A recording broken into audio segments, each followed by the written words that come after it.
अच्छा मुझे ये बताओ, ये ऑडियंस का तो मैं बाद में पूछूंगी, लेकिन जब घर की बात हुई तो फैमिली में ये कितना एक्सपेक्ट करते हैं कि ये तो हमेशा हंसाने वाली बात कहेगी, इसकी तो किसी हर बात को सीरियस भी लिया जाता है फैमिली में, बहन भाइयों में, पेरेंट्स में लिया जाता है? बिकॉज जब मैं, एक मेरी ना चिड़चिड़ी साइड है, हाँ, एक मेरी थोड़ी सी स्पॉइल्ड ब्रैट साइड है। अच्छा, तो मैं वो लेकिन दिखाती हूँ मैं इंग्लैंड जाके, जहाँ पे मेरी बहनें हैं। तो मेरी बहनों के बच्चों को पता है कि एकदम से जो है मुझे कुछ हो जाता है हाँ। और बिल्कुल मैं फनी नहीं रहती उस वक्त, उसमें काफी वो हो जाती हूँ ना, गुस्सा से ज्यादा वो चिड़चिड़ एक बेसिकली अनप्लेजेंट हो जाती है। पैम्पर्ड बच्चा थी, हाँ, तो इसलिए I get away with it. तो मैं वहाँ जाके नखरे दिखाती हूँ अपने हस्बैंड को, नखरे ऐसा नहीं कि मैं यहाँ आके बैठ के आपको नखरे दिखाना शुरू कर दूंगी या प्रोफेशनली नखरे दिखाना, ये नहीं है। सर्टन लोगों के साथ बहुत नखरे दिखाती हूँ, बहुत वो होता है कि ये नहीं, ये करके दो, वो करके दो। मतलब मेरी बहनें मेरे कपड़े भी इस्त्री करती हैं, मेरे नहाने का पानी भी गर्म करेंगी, मुझे खाना भी बना के खिलाएंगी, कभी कभी हाथ से, इतना मैं पैम्पर्ड है, खींचती हूँ उनसे। लोग कहते हैं इंग्लैंड इतना लंबा चली जाती, बड़ा महंगा पड़ता है। मैंने कहा नहीं पड़ता महंगा, तुम्हें सस्ता पड़ जाता है, मुझे फ्री पड़ता है। सारी लग्जरीज अवेलेबल होती है। पाकिस्तान में हम लोग नहीं, कि मेरी बहनें है ना, मेरी बहनें तो वो कर देती हैं सब कुछ, तो इस तरीके से होता है।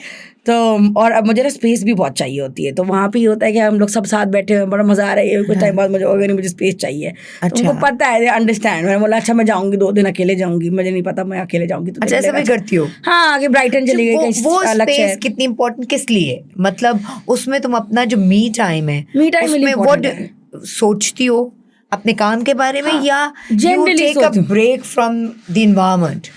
आई टेक अ ब्रेक बिकॉज सोचती ना मैं ओवर थिंक करूँ, तो मैं ना हर वक्त सोचती रहती हूँ। मैं सोते वक्त भी ना कि माय नीसेस से टू मी कि when do you sleep, when does your mind rest. Faiza काका कहते हैं when does your mind rest, कि कहती what all do you even think about. जैसे मैं बैठी हूँ, अगर for example I am also sensitive person, जो कि अगेन देखो लोग इस तरह से हमेशा सेंसिटिव होते हैं, तो मुझे होता है यार मैंने ये बात कह दी, उस वक्त तो फनी थी, बट आज तक ना आंखों में मैंने नोटिस किया कि थोड़ा सा लाइक यू नो चेंज है। Maybe she didn't like what I said, maybe I overstepped. तो ये and imagine doing comedy with that, you always offend somebody, right? तो मुझे तो यार शायद मुझे ये बात नहीं करनी चाहिए थी, मजाक में भी you know ये नहीं करनी चाहिए, तो मैं सोचती रहूंगी।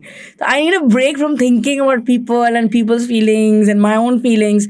तो मुझे चाहिए होता है थोड़ा सा कि अच्छा मुश्किल है, डिप्रेशन होती है, हाँ एंग्जाइटी हो जाती है, लो हो जाती हूँ मैं काफ़ी ज़्यादा। कभी कोई ऐसे जैसे आपने बताया ट्रोलिंग से ऐसे कमेंट्स आ गए, कभी मुझे फील हुआ कि यार मैं इतने टाइम से ये काम कर रही हूँ, I been doing this for almost 10 years, I was one of the first few people to do all of this. अभी भी मेरा साउथ एशिया का पहला ऑल फीमेल कॉमेडी, पहला और अकेला है, और 7 साल रनिंग है।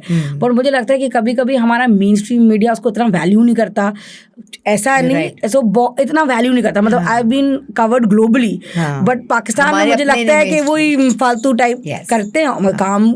अल्लाह का शुक्र है बहुत ऑफर्स होती हैं, बट जो कहते हैं ना कोई सब्सटेंस वाला कि आप देखो यार ये बंदा कॉमेडी करता है पर डिग्निटी के साथ करता है, कि पढ़ा लिखा इंसान है, आप उसको उन रोल्स में नहीं डाल सकते हो जैसे आप चलते आए हो जिस हिसाब से यू नो कि निकाल लो बस के साइड पे दिखा दिया काइंड ऑफ होता है, वो वैल्यू नहीं है। सो दैट ऑल्सो ट्रोलिंग वोलिंग सब अलग है, but even main stream media से मुझे होता है कि यार they don't value the talent that isn't main stream, या द टैलेंट जो कि मतलब वो ना वही 10-15 लोगों पे फोकस होता है हमारे यहाँ, बस वही घुमाते जाओ यू नो।